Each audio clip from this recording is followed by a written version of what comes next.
비상계엄 사태를 수사 중인 경찰이 조지호 경찰청장의 보안 휴대전화를 확보했다고 밝혔습니다.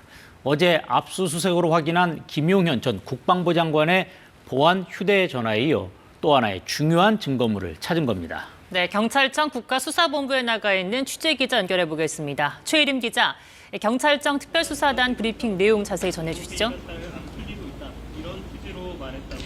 네, 경찰청 국가수사본부 특별수사단은 오늘 브리핑을 열고 비상계엄 관련 수사 상황을 설명했습니다. 관심은 핵심 증거를 얼마나 확보했는지로 모였는데요. 경찰 특수단은 조지호 경찰청장이 사용했던 개인 휴대전화와 보안 휴대전화를 모두 확보했다고 밝혔습니다. 해당 휴대전화는 계엄 당일 윤석열 대통령과 조 청장이 6차례 통화하는 데 사용했던 것으로 확인됐습니다. 다만 경찰은 보안 휴대전화의 경우 서버가 경찰청에 있지 않아 통신 내역 등 자세한 자료는 아직 확보하지 못했다고 설명했습니다. 조 청장은 또 경찰 조사에서 비상계엄 전 윤석열 대통령을 만나 지시사항이 적힌 종이를 받았다고 진술했는데요. 면담 직후 종이는 찢어서 버렸다고 해 해당 증거 역시 경찰은 아직 확보하지 못했습니다. 또 조 청장의 변호인을 통해 계엄 당시 체포 대상에 김동현 판사가 있었다는 내용이 알려진 것과 관련해 경찰은 조 청장 해당 진술은 없었다고 확인했습니다. 김동현 판사는 이재명 민주당 대표의 위증교사 혐의 1심 재판에서 무죄를 선고한 바 있습니다. 경찰 특수단은 두 청장과 김용현 전 국방부 장관, 윤석열 대통령이 만났던 안전가옥에 대한 압수수색은 아직 이뤄지지 않았다고 덧붙였습니다. 경찰 특수단은 또 비상계엄 당시 중앙선거관리위원회 청사와 수원선거연수원에 경찰이 배치된 것과 관련해 오늘 오전부터 경기 남부경찰청을 압수수색하고 있습니다. 윤석열 대통령 등 주요 피의자에 대한 조치도 언급했다고요? 네, 그렇습니다. 특수단은 윤석열 대통령에 대한 체포영장 신청을 내부적으로 검토하고 있다고 밝혔습니다. 이와 함께 대통령 출석 요구도 검토 중인데 아직 요청하지는 않았다고 덧붙였습니다. 그제 불발된 대통령실 압수수색에 대해서는 발부받은 영장을 재집행할 수 있는지 확인하고 있다고 말했습니다. 계엄에 관여한 군 간부들에 대해선 아직 조사가 돼 있지 않고 출석 요구를 해놨다고 전했습니다. 경찰 특수단은 또 조규홍 보건복지부 장관 등 국무위원 4명에 대한 참고인 조사도 진행했는데 아직 피의자로 전환된 경우는 없다고 설명했습니다. 지금까지 경찰청 국가수사본부에서 KBS 뉴스 최혜림입니다. 비상계엄 선포 당일 국회 봉쇄를 지시한 혐의 등으로 오늘 새벽까지 10시간 넘게 조사를 받은 조지호 경찰청장. 조 청장은 조사에서 비상계엄 선포 당일 저녁 7시쯤 대통령실 안가에서 윤 대통령과 만났다고 진술한 것으로 확인됐습니다. 조 청장은 앞서 계엄 선포 당일 저녁 6시 30분에 경찰청을 떠나 약 3시간 반 후에 다시 경찰청에 들어왔는데 그 시간에 식사를 했다고 주장해왔습니다. 공관에 가서 저녁을 먹고 마침 다음 날이 이제 대통령께서 주재하시는 마약 관련 회의가 있었습니다. 근데 그 자료를 제가 못 봐서 들어와서 이제 그거 보고 조 청장이 거짓말을 한 건데 대통령 안가 모임에는 김봉식 서울경찰청장과 김용현 전 국방부 장관도 있었던 것으로 알려졌습니다. 이 자리에서 윤 대통령은 조 청장에게 계엄군 장악기관 등 지시사항이 적힌 A4 용지 한 장을 전달했는데 국회와 MBC, 여론조사꽃 등 계엄군 접수기관 10여 곳이 적혀 있었다고 조 청장은 말했습니다. 다만 조 청장은 윤 대통령 지시를 모두 거부했다고 밝혔습니다. 조 청장은 또 계엄 선포 이후 윤 대통령이 전화를 한 적은 없다고 말해왔는데 조 청장, 예, 대통령이 직접 전화하셨습니까? 아닙니다. 경찰 조사에서는 윤 대통령이 모두 6차례 전화를 걸어 국회의원을 체포하라는 취지의 지시를 했다고 말한 것으로 전해졌습니다.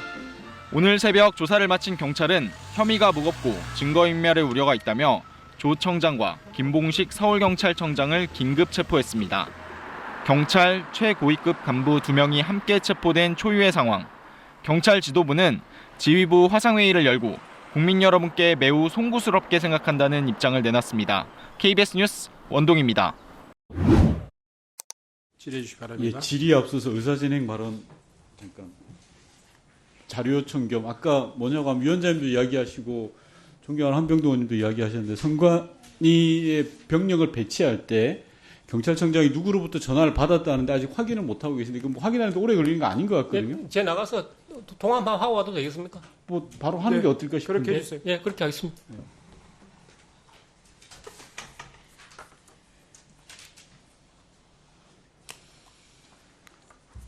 시간이 너무 오래 걸릴 것 같은데요. 배석하신 경찰 관계자분들 계시면 경찰청장님 들어오시라고 하고 진행을 하는 게 맞을 것 같습니다. 이 정도로 오래 걸릴 일은 아닌 것 같은데. 네, 그렇게 해주십시오. 네. 오전에 현안 보고 지시 시간이 촉박한 관계로 일부 사실과 다른 보고를 해서 죄송스럽게 생각합니다. 저희가 CCTV 확인 결과 진행 공략을 말씀드리겠습니다.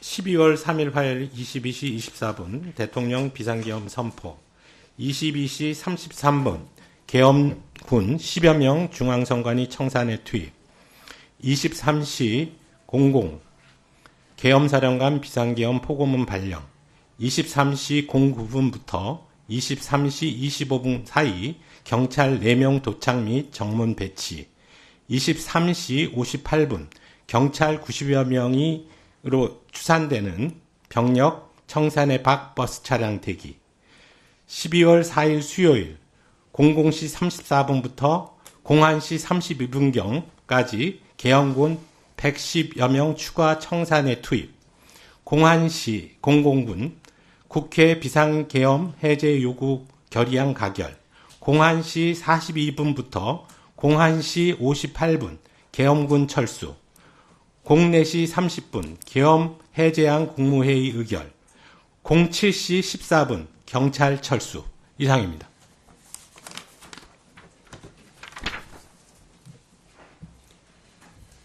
정리된 자료를 의원님들께 배부해 주시기 바랍니다. 네.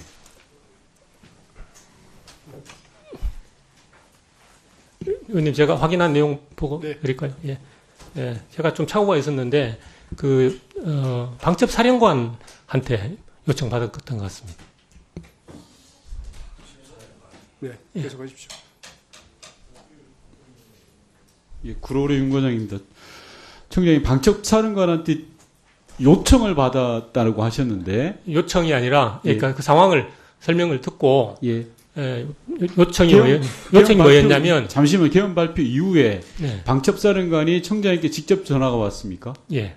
근데 왜 기억 못 하세요, 아까? 아까 제가 통화했다고 말씀드렸던 것 같은데. 누군지 그걸 모른다고 그걸 찾아서 아니, 근데 그 내용을 누구하고 통화했는지는 이제 헷갈렸는데, 예, 그때 나갔을 방첩사령관이 그럼 선관위에 무슨 일이 특이한 상황이 벌어질 것 같다. 예. 상황 관리가 필요하다라고 일종의 협조 요청을 한 두 거예요. 가지를 얘기하겠습니다. 첫 번째, 그 경찰하고 합동수사본부를 꾸려야 될 일이 있을 수 네, 있다. 내가 아까 이야기하셨죠. 예, 그래서 수사관을 준비해달라 예. 하는 거 오케이 했고, 그 다음에 선관위 쪽에 우리가 갈 예정이다 해서 알았다. 그러면 방첩사령관의 그런 지시 또는 요청이 법적으로 경찰청장이 수명해야 될 사안입니까? 계엄사령관도 아닌데? 그러니까 그래서 수사관 지원 요청에 대해서 일단 알았다고 일단 이야기했고요. 그래서 예. 보낸 건 아닙니다. 아니, 선관위에 보냈잖아요. 선관위 보낸 거는 아까 제가 존경하는 한병두 의원님 말씀드렸었는데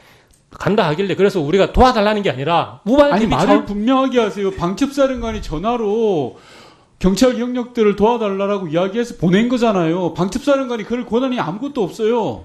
방첩사령관이 거기 가서 무슨 일을 하는지는 저희들한테 아니, 제가 알려주지도 않고 아니, 그러니까요. 저희들은 경찰청장이 경력을 보낸 게 잘못된 거라고요. 선관위로. 만약에 거기서 아니라 충돌이 있으면 저희들이 그 충돌을 잠시만요. 경찰이라는 공권력은 법에 따라서 움직여야 됩니다. 예.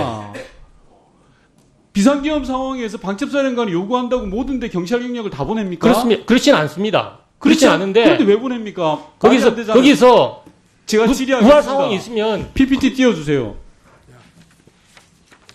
다음 넘겨주시고요. 이 헌법 77조 5항 잘 아시죠? 국회가 계엄 해제를 요구할 때 해제해야 된다라는 겁니다. 12월 3일 날 당시 국회의원의 활동, 즉 비상계엄을 해제하기 위한 활동에서 법에 어긋난 부분이 있습니까, 청장님? 저는 그렇게 보진 않습니다. 없죠? 예. 자, 그러면 다음 PPT. 이것도 넘겨 다음 PPT. 아까 청장께서는 오전 질의에서 포고문을 보고 1호, 특히 1항을 보고 국회를 통제를 했다라고 이야기하셨습니다. 방금 전에 답변하신 게 국회가 비상계엄을 해제하기 위한 노력이 위법 부당한 사실이 없는데 포고문은 어디를 보고 국회를 통제하신 거죠? 국회의 활동을 금한다 이렇게 저는 자, 그럼 해석했습니다. 다음 이전 PPT 헌법조항 이전 이 77조 5항에 대한 검토 안 합니까? 국회의원들이 헌법 77조 5항에 따라서 국회에 들어와서 비상계엄을 해제하려고 했던 거예요. 그걸 경찰이 막아선 거예요. 경찰의 행동이 위법 부당한 거 아닙니까? 그 당시는 아까도 제가 말씀드렸지만 아니, 제가 묻는 말에 답변하십시오. 예, 저는 그 여러 가지 그 상황이 충돌하는 상황에서 정말 아니, 변명하지 마시고요. 국회의원이 헌법에 변명이 아니라 따라서 그 당시에 제가 판단 내렸던 근거를 말씀드리는 겁니다. 예, 말씀해 보세요. 예, 그럼. 여러 가지 상황이 충돌하는 상황이지 않습니까? 저희들이 경험해보지도 못했던 일이고 해서 이런 그 상황에서 합법적이고 그 형식적으로 정당한 어떤 그런 지시에 따라야 한다고 생각을 했던 겁니다. 자, 헌법 77조 5항은 정당하거나 위법 부당한 겁니까? 저는 그 자, 헌법 헌법이 자체로 없습니까? 이전에 제가 보여드렸던 비상계엄 포고령 1호가 높은 법적으로 따라야 되는 겁니까? 청장님 답변해 보세요. 헌법과 개헌법에 따라서 헌법이 높으냐, 계엄 포고령, 윤석열 대통령 계엄 사령관이 발표한 포고령 1호가 더 지켜야 될 가치인지를 묻는 겁니다. 헌법이 당연히 자, 그러면 국회의원은 헌법에 따라서 해제를 하기 위해서 모이는데 경찰이 막아섰어요. 위법한 거 아닌가요? 책임지셔야 됩니다. 이 부분은. 예, 물론 모든 책임은 예. 제가 지는 것이고 제가 지시를 했던 부분에 대해서는 네. 제가 뭐 책임을 지는 것입니다. 당연히. 아니, 그러니까요. 예. 지금 12월 23일 날 있었던 경찰의 행위는 위법한 행동이었어요. 헌법을 정면으로 어기는 그런 행동을 하신 거예요. 그걸 경찰청장이 지시한 걸 지금 자랑스럽게 이야기하시고 있는 거예요. 저는 한 번도 이 시간에 자랑스럽게 말씀드린 건 아니고 지금 행태가 그 상황을 상황을 거고요. 그 상황을 잠시 제 말 설명을 들으세요. 드리고 싶은 겁니다. 질의하고 있는 겁니다. 포고령 어디에도 헌법을 어기라는 말이 나오지도 않아요. 포고령 그 자체가 잘못된 거고 위법 부당한 건 여기서 따지지도 않겠습니다. 경찰의 지휘부가 잘못된 포고령 그때 공문으로 받았습니까? 아니면 어떻게 받았습니까? 언론을 통해서 확인했습니다. 그게 가당치나 한 일입니까? 경찰청장이 경찰 병력을 동원해서 국회를 통제하는데 언론 보도가 아니고요. 언론을 통해서 포고문을 가지고 집행하는 게 맞습니까? 포고가 내려졌으니까 확인해 달라는 겸사령관의 요청이 있었고 그래서 제가 아직 내가 확인을 못했으니 확인 후에 필요한 조치를 하겠다고 이야기를 했고 그래서 확인을 하라고 참모들에게 지시를 했습니다. 그 참모들이 가져온 게 그때 동아일보로 기억되는데 포고령 전문만 딱 있는 그 내용이 확인이 돼서 그래서 그러면 네. 동아일보로 추정되는 언론의 포고령 전문이 만약에 잘못된 거라면 어떻게 합니까? 그래서 공공기관에서는 공문이라는 게 있는 겁니다. 그래서 저희들이 포고령을 확인을 해라고 제가 실무진에게 이야기를 했고 아니요, 지금 청장께서는 동아일보를 보고 병력을 출동시켰다고 하시잖아요.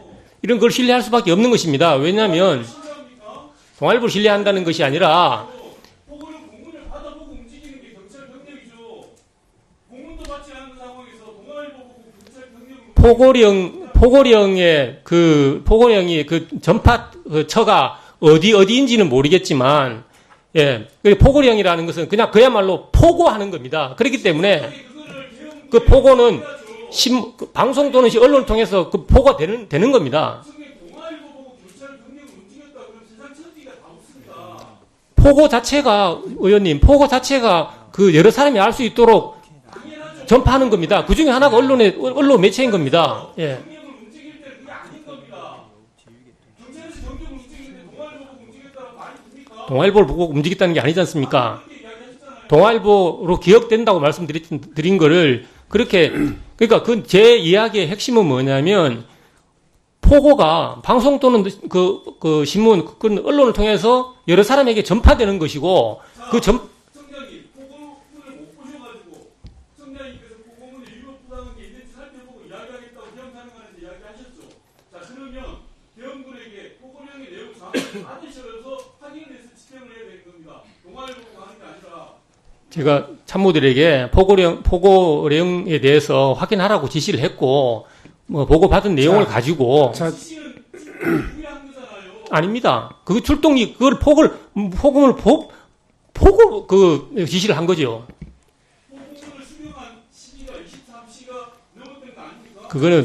그거는 그 팩스로 받은 거고요. 팩스로 받은 거고 저희들이 보고문을 확인한 시점은 다릅니다. 동아일보가 아니고 자, 보고 자체가 청장, 언론을 통해서 그렇게 보고되는 거지 않습니까? 청장께 묻겠습니다. 예. 청장님, 지금 존경하는 윤건영 의원님 질문 과정이나 다른 의원님들 질문 과정에서 최초에 소위 말해서 국회 통제를 좀 더 강력히 해달라. 그러니까 국회의원을 포함한 출입 통제를 해달라. 이런 지시가 왔을 때 법률적으로 위법하다고 판단되어서 이의를 제기했다. 이렇게 말씀하셨단 말이에요. 자, 법률적으로 위법하다고 판단돼서라고 하는 내용은 어떤 거였습니까? 법률적으로 위법하다고 판단되는 것이 국회를 국회의 본질상 모든 사람이 자유롭게 출입하는 것이 기본권인데 거기를 기본권을 제한하려면 법률에 위임이 있어야 된다. 네. 하는데 그 법률에 위임 규정이 없다고 제가 그 문제 제기를 했던 겁니다. 네. 그러면 포고령에 의해서 이것은 가림이 되는 겁니까? 그래서 저희들은 일종 그렇게 판단을 했습니다. 좋습니다. 자, 다시 한번 좀 여쭤보겠습니다. 지금 계엄령이 발효되고 계엄이 집행되는 과정에서 명령 지휘계통에 있지 않은 방첩사령관이 선관위의 경찰력 이 계엄군의 투입, 군병력의 투입을 알려주고 경찰에 협조를 요청했다. 이 이야기를 지금 하셨는데 국회의 병력 투입 과정이라든가 국회의 어떤 이 전면적인 봉쇄 지시 과정에서 여인영 방첩사령관과 통화한 내용이 있습니까? 없습니까? 국회와 관련돼서는 없습니다. 그러면 전후해서 그게 전부입니다. 아까 제가 말씀드린 방첩사령관하고의 통화는 한 번이었습니까? 그랬던 걸로 기억이 됩니다. 자, 서울청장께 묻겠습니다. 예. 똑같은 질문을 드리겠습니다. 지금 방첩사령관과 그날 계엄령 발효 전후해서 통화한 사실 있습니까? 없습니까? 없습니다. 자, 우종수 본부장. 예. 지금 계엄령 하에서 방첩사령관은 이런 이 계엄령을 집행하는 과정에서 명령 지휘계통에 있지 않는 자가 이런 이 역할을 했다면 어떻게 대처하시겠습니까? 위원장님 질의 요지를 제가 정확하게 이해를. 방첩사령관이 계엄사에서 정식적으로 명령 지휘계통에 있는 사람입니까? 계엄사령관은 육군참모총장으로 제가 언론을 통해서 알고 있습니다. 그런데 방첩사령관이 이렇게 경찰청장에게 조치 요구하고 협조 요청할 그런 위치에 있습니까? 군병력을 지휘할 수 있는 이 상황이 그런 권한이 있냐 이것을 묻는 겁니다. 방첩사령관이 경찰청장을 지휘할 위치에 있다고 저는 생각하지 않습니다. 아니, 선관위에 군병력을 투입하면서 지휘를 한 거 아니겠습니까? 방첩사령관이. 그래서 제가 구체적인 대화 내용을 모르기 때문에 그걸 지휘라고 봐야 될지 요청이라고 봐야 될지 뭐 의견문이라고 봐야 될지 제가 지금 이 자리에서 즉답을 드리기는 좀 어려울 것 같습니다. 좋습니다. 그 관련해서 면밀히 지금 입건되고 조치가 진행되고 있다니까 이 방첩사령관의 이 조치 상황, 이 계엄령 집행 과정에서 했던 역할, 이 문제에 대해서 적절히 조사를 좀 정확히 해주시고 또 그 부분에 대해서 조치를 해주시기 바랍니다.